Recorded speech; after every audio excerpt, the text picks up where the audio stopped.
I think a lot of us are getting tired of just sitting around and seeing this shit parade going on in the world. So far, just looking at everybody's feed, there's all these fights about, guns and mental illness and guns and mental illness. And, I think that the problem is that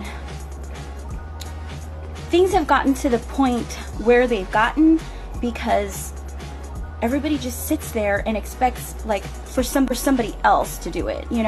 They want to put the blame on everybody else instead of just taking responsibility. And I think that's what a lot of people do in relationships. It's always like, hey, he did this and he did that, or it's like, she's such a nag, she's such a this and such a that, she's such a biatch. Come on, look at yourself, look at you, because you're the only person in this world that you're gonna change, okay? My friend Venus, she couldn't have said it better. She said, if you want to see something different, you've got to do something that you've never done before. I don't know, at first, I heard it and I was just like, what is she doing? Confused, what's going on, And then I started seeing everybody's facial expressions, and it's kind of like that those expressions that are so familiar when you're one of those people who do something that nobody's done before. And a lot of you may not know because some people just don't have the balls to do it. Some people don't have the cojones, the huevos, okay? But when I was growing up, pretty much from kindergarten all the way to 9th grade, I had to go to private school, and I was in a uniform, a little schoolgirl uniform, and I wanted so bad to be different and to express myself, and I really would press it. I would push it, and I would get in trouble so much. I'd wear ruffled socks just because it was my way to be different. I would, wear my bracelets. In 4th grade, my teacher just threw the bracelets off of me because he couldn't stand all the dangling, noise, that beautiful wind chime of my arm. But I would beg my dad every year, can I go to public school? Can I go to public school? And the main reason that I wanted to go to public school is because I didn't want to be a robot. I didn't want to be like everybody else. And he was like, no, you gotta be here, which is probably a good choice that he made, because I probably would have gone crazy, if I wasn't under that control of that dictatorship. Just kidding. It was pretty controlled. I remember starting in about 6th grade, my dad was having to go pick up all my makeup because I was always trying to sneak makeup on, and I wouldn't stop. I just kept trying and trying. Well, finally, when he agreed to let me go to public school, is not until I was in high school. That's when I went to Robert E. Lee, and the very first day of school, I wore a wedding dress. I was like, I am gonna wear this. My grandma had sewed it for me when I was in 7th grade, I think it was, because I loved Madonna. And I would wear it around the house and on the weekends, and it was a big poofy white wedding dress. My grandma was an awesome sewer. She sewed you wouldn't believe. But I said to myself, I'm gonna wear this, and my dad was like, you can't go to school like that, Michelle, and I'm like, I don't have to wear a uniform anymore, I can wear whatever I want to wear. And he's like, people are gonna laugh, they're gonna make fun of you.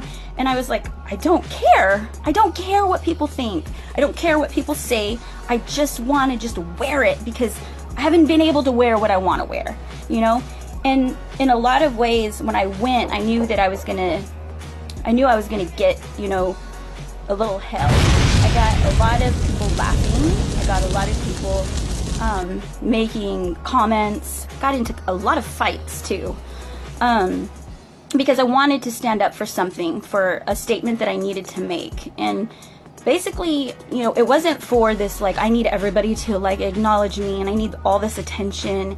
I love to make people laugh. and I love to connect with people, so I love people. So I do like for people to like me back. But if they don't like me, it doesn't bother me. And usually it doesn't bother me because the people that don't like me have a lot of issues. Because you have a good heart, you know, it's not coming from any place that's malicious or any place that would actually hurt somebody. So I believe that I made a lot of friends. I made tons of friends, and a lot of people felt that, you know, when they were scared to come out and do something, they remembered that I did it, and I encouraged them, and I always will encourage, you know, stand up. So it makes me a little bit sick when I hear, I guess, about where society has gone with the bullying. For a very short while, I was a 7th grade teacher, and I didn't really like what I saw that's in our school system. I don't like the innocence that the kids have lost. I don't like, it's not just about them losing an innocence, but it's about all the people in the world who think that it's just the parents' responsibility to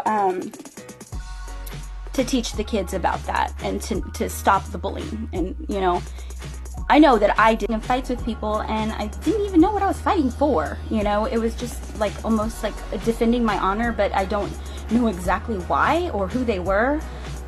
Some people I didn't realize that I thought that I am friends with, and some of them I think that we laugh about it now, and you know, we just didn't realize, you know, who we were, you know, at that time. And maybe we were fighting for different reasons, you know. But it's cool when you're able to laugh with somebody about something like that you both did stupidly, you know. And it's also cool to realize that, you know, we all make mistakes. We're all human beings, and you know, if we do try something we don't like, we don't have to do it again. You know, we have that option. I think that the thing with Fergie is she went out there and she did what she had to do, or what she did what she wanted to do. Whether people were going to make fun of her or laugh, you know, she probably didn't care, you know. And maybe she did on purpose. Who knows?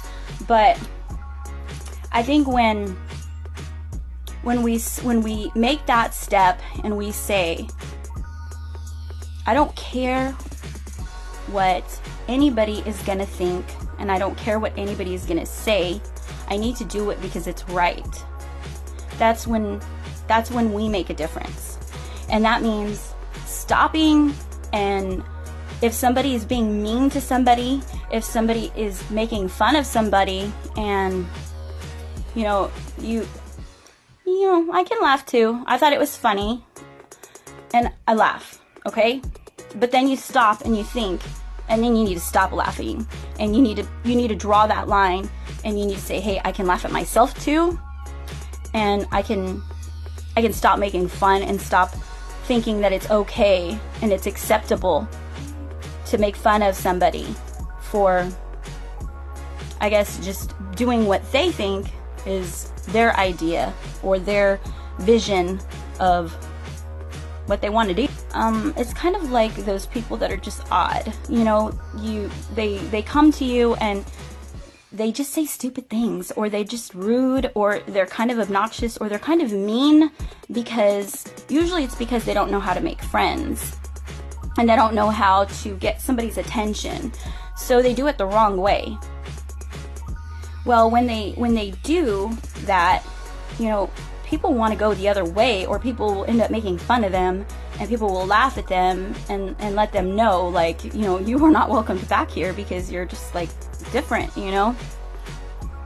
At that point, I think that, you know, they get a little bit angry, and I think maybe that's where they start becoming loners, or I mean, come on.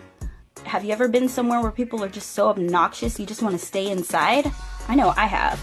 Sometimes I'm like, especially when people are drunk. When people drink and they get that, like, that inflated head, and they start thinking that, like, they're better than everybody. Oh God, that's bad. That's really bad. That's when I say to myself, you know what, I don't need that. If it's gonna make me do act like that. Weird. Actually, I think I'm attracted to that. I'm attracted to the difference. I'm attracted to the people that don't follow the crowd. I'm attracted to the strength in the people that can say, hey, that's too much, you know, or that's enough, you know. A lot of people, I live in an area where there is a lot of crime. There was a homeless man in back of my house. He was in my backyard, but he was on the other side of the fence. But he was found dead. I'm not going to say where, but around my house there was some activity of gentlemen coming and getting services from somebody, a woman, and then, you know, she'd get in the car and the windows would get steamy and then he would leave. For sale, appetizing a young love for sale. If you want to buy her wares, follow her up the stairs. Love for sale. Love for sale. Love.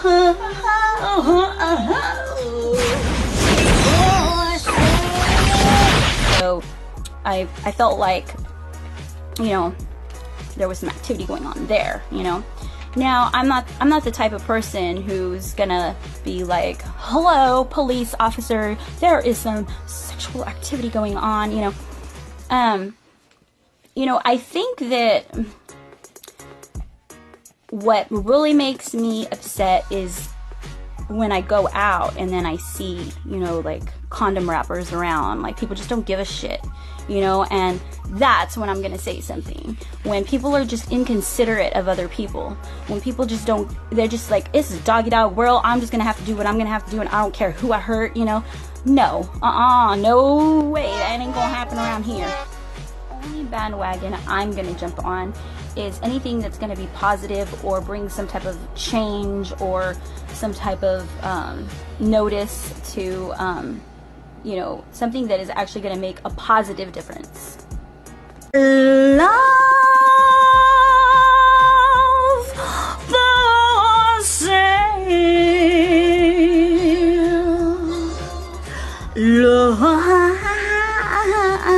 Love for sale.